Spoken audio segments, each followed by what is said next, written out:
Monsieur Carney, c'est un grand parleur ailleurs, mais un petit faiseur chez nous. Quand les conservateurs sont au pouvoir, l'autonomie du Québec est respectée et la contribution de l'Alberta est reconnue. Et notre pays est fier, uni, abordable et rempli d'espoir. L'espoir, c'est vraiment un thème central du discours que Pierre Poilievre a prononcé devant ses militants. Le chef conservateur a obtenu en fin de semaine l'appui de 87,4 % des délégués qui étaient réunis pour le Congrès national de son parti à Calgary. Le dernier leader conservateur qui avait dû se soumettre à un vote de confiance, c'était Stephen Harper en 2005. Ça fait quand même longtemps. Avec nous pour en parler, Gérard Deltel, député de Louis-Saint-Laurent, Akia-Wenrac, dans la région de Québec. Bonsoir, M. Deltel. Bonsoir. Vous étiez là, vous, votre réaction à ce vote de confiance, êtes-vous content du résultat? Évidemment, on est content. On est content de voir que le message que les militants envoyaient à Pierre est très positif, est très franc et très direct. Comme vous l'avez dit, 87 % On ne pouvait pas vraiment avoir plus que ça, pour ainsi dire. Donc, on est très content. Ça purifie l'air d'une certaine façon et on regarde en avant. C'est ça qui est important. Et c'est pour ça que Pierre Poilievre a livré, excusez-moi, je l'appelle Pierre, M. Poilievre a livré un message d'espoir pour les gens qui nous écoutent. Justement, je parlais d'espoir. Il y a beaucoup été question dans les derniers jours du besoin ou pas, selon les gens à qui on parle, pour M. Poilievre de changer un peu de ton, d'être plus positif, un peu moins abrasif, pour mieux connecter avec la population. Êtes-vous d'accord avec ça? Bien, moi, ce qui est intéressant, c'est que j'ai lu ça, oui, dans les analyses, mais curieusement, je m'en étais pas vraiment rendu compte. Puis je vais vous dire pourquoi. Parce que Pierre, je le vois tous les jours. Tu sais, on se parle régulièrement, puis tout ça, puis on échange. Alors, oui, en effet, ça peut apparaître comme étant un changement, mais moi, j'ai senti naturellement une évolution parce que je ne m'en suis pas vraiment rendu compte que le ton avait changé à ce point-là pour qu'il soit remarqué. Par contre, ce qui est certain, c'est que les ambitions puis les espoirs que l'on a pour les Canadiens sont les mêmes. Et c'est ça qui est important à remarquer. Parce qu'après bientôt 1 an de gestion du gouvernement libéral, on constate qu'avec M. Carney, on constate que la situation ne s'est pas vraiment améliorée. Alors que nous, ce qu'on veut aller, c'est accélérer le développement économique du Canada pour permettre l'accès à la propriété, pour également attaquer directement la question du panier d'épicerie. Hein? M. Carney, rappelons-le, s'est dit, les gens vont me juger sur le panier d'épicerie. Le panier d'épicerie a augmenté 2 fois plus qu'aux États-Unis, 6,2 % la plus forte inflation du G7. Il faut voir des vrais résultats. Et nous, ce qu'on souhaite, c'est pouvoir réduire les taxes et impôts pour que les gens aient plus d'argent dans leur poche. C'est la meilleure façon de combattre l'inflation. Vous dites que les choses ne se sont pas beaucoup améliorées depuis 1 an, mais quand on regarde les sondages, les libéraux sont encore plus forts que lors de l'élection l'an dernier, même en territoire majoritaire.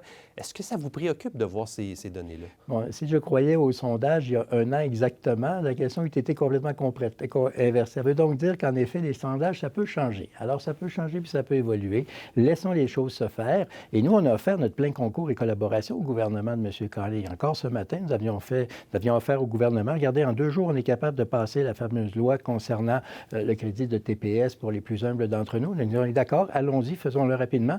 Et les libéraux l'ont appuyé cet après-midi. Donc, ça, c'est nouveau de votre part. Il me semble qu'on ne voyait pas ça dans les autres sessions, cet esprit de collaboration avec le gouvernement. Je pourrais vous dire qu'on leur a demandé bien des choses qu'ils ont refusées à l'époque. Alors, collaboration, comme on le dit, ça veut des deux côtés. Mais on ne peut pas être plus clair que ça. Sur la question de la TPS pour les plus humbles d'entre nous, pour nous, ce n'est pas la solution miracle, mais on ne peut pas être contre l'aide qui est offerte aux citoyens. Mais pour nous, c'est le premier pas. Il y a bien d'autres choses qui doivent être faites. Continuer sur cette lancée-là, de couper des taxes et de couper des impôts. Vous savez, il y a 1 an, si je vous avais dit les libéraux vont abolir la taxe sur le carbone, personne ne nous aurait cru. Bien, nous, on dit continuer sur ce chemin-là avec la taxe sur le carbone industriel qui a un impact direct sur les prix de tout, parce que bien des choses se promènent et bien des choses sont déplacées. Puis c'est ça, la taxe industrielle qui va directement sur le transport. On est capable d'améliorer cette situation-là. Les libéraux sont freinés. Nous, on offre notre concours pour améliorer la situation. Comme par exemple aussi, on a fait en campagne électorale.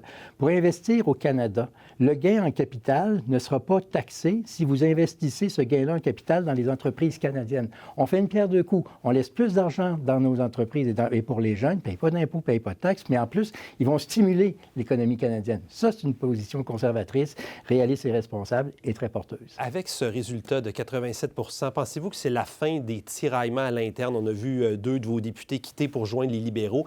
Est-ce qu'il pourrait y en avoir d'autres, vous pensez? Écoutez, la dernière fois que je me suis prononcé là-dessus, je me suis retrouvé à Infoman. Fait que je ne suis pas très fort dans la matière de pronostic. Mais la réalité aussi, c'est que tiraillement, 2 personnes qui quittent, c'est une chose, bien entendu. Mais moi, j'ai connu des partis qui étaient tiraillés. Pas l'air de ça, mais en 83, je n'ai pas les cheveux blancs pour rien. En 83, quand j'avais 19 ans, j'étais à Winnipeg, au congrès de Winnipeg, où M. Clark avait eu 67 % d'appui, puis c'était pas assez, puis il avait déclenché le leadership qui avait conduit Brian Mulroney. Je veux dire qu'à ce moment-là, oui, le parti était déchiré. On n'a absolument rien senti outre ces deux personnes qui ont traversé la rue, dont un qui a traversé la rue un soir de party. Enfin, c'est un petit peu burlesque. Ça montre le burlesque de la situation. Mais ça, il n'y en aura pas d'autres, selon vous?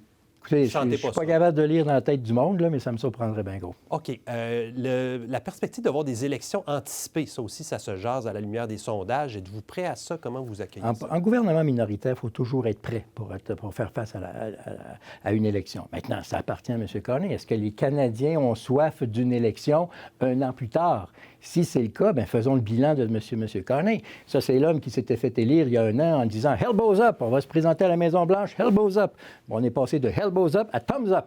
Parce qu'à chaque fois qu'il est allé avec le président américain, bing, thumbs up. C'est ça la réalité. On parlait de l'inflation alimentaire. Je vais me faire juger, moi, sur la baisse du prix d'épicerie. On est la pire inflation alimentaire du G7, 2 fois plus que les États-Unis. Le bilan de M. Carney est assez mince sur plusieurs domaines. Alors, si d'aventure il veut aller là-dedans, bien, écoutez, les Canadiens le jugeront sur son bilan. Et son bilan est vraiment loin du elbows up versus davantage le thumbs up avec empty hands, sans oublier tous les nombreux tarifs imposés aux États-Unis, que ce soit sur l'acier, l'aluminium, l'aviation, les 50 %. C'est pas ça à quoi il s'est engagé. C'est ça la réalité. Ça donne le ton, en tout cas, pour la reprise des travaux au Parlement. M. Deltel, merci beaucoup d'être venu nous voir. C'est moi qui vous remercie.